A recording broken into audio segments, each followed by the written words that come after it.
I shaved my butt and joined my friend group's best butt competition while being a guy. So it all started around a week ago when some girls in my friend group came together and started drinking.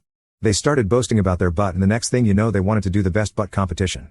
I wasn't there, so I don't know the details, but we were sent a message in a group chat. Rules were simple. If you wanted to join, you just had to send a pic of your butt to this certain girl who would present them anonymously to 8 guys, and they would all vote for the picture of the best butt. Well, I thought it would be funny to join, but I knew that they wouldn't take it seriously because my butt is naturally extremely hairy. So I did the most logical thing at the time. I shaved it. I took the shaving equipment I normally use for my face, switched the knives, and went ham. Well, this is where the first problem came in. The stupid person I am didn't lock the door. My mom walked in on me shaving my butt. She just awkwardly wiggled away and I turned extremely red. She didn't say anything, so I thought she would just ignore it. Well, she didn't. She started Googling. That evening, she asked me to come to the dinner table to talk. My father ran away, so I knew it would be bad, but I didn't expect it to be that bad. She wanted to talk about lovemaking safety in a homosexual relationship. Keep in mind, I'm not actually interested in men. She was extremely well prepared. Highlights of that evening were practicing with a rubber and a cucumber, the dangers of same-gender lovemaking without slippery liquid, and a brief summary of objects I should definitely not put in my butt, such as lamps and beer bottles.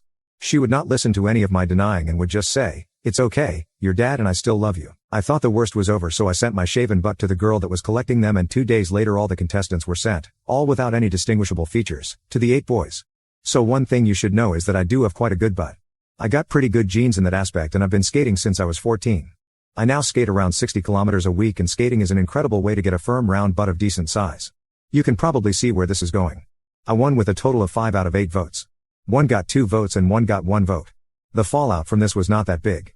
Some of the more prideful girls wanted to start some drama, but they didn't want to admit their butt lost to a boy. I didn't talk a lot with them anyway, and COVID makes drama a little more difficult, so that was simply ignored by most of us. Our mixed-gendered trip to a lake when lockdown would end did turn a guys-only trip, as some of the girls suddenly didn't really feel like going and the rest didn't want to go to a lake with such a one-sided girl-to-boy ratio. I do want to say that most of the girls did think it was hilarious on some sort of level, and the ones that didn't are famous in our group for being extremely prideful. It is, however, extremely awkward to talk with most of them, as they now look at my butt quite frequently. It doesn't stop with this, by the way. I was gaming with my friends today and we started talking about the butt competition. We kept it anonymous which butt was from what person, and the people that voted didn't know who won yet, and I did not know who the guys that voted were. Well, the guy I was gaming with happened to be one of the people voting. He said he couldn't choose between 2, and so he started whacking it and voted for the one he finished on. I said something along the lines of "That's gross AF." He then said something like "You would understand if you saw the butt," and then proceeded to send the one he voted for via Snapchat. It was mine. I didn't tell him, but I now have to live with the knowledge that a good friend of mine finished to my shaven butt.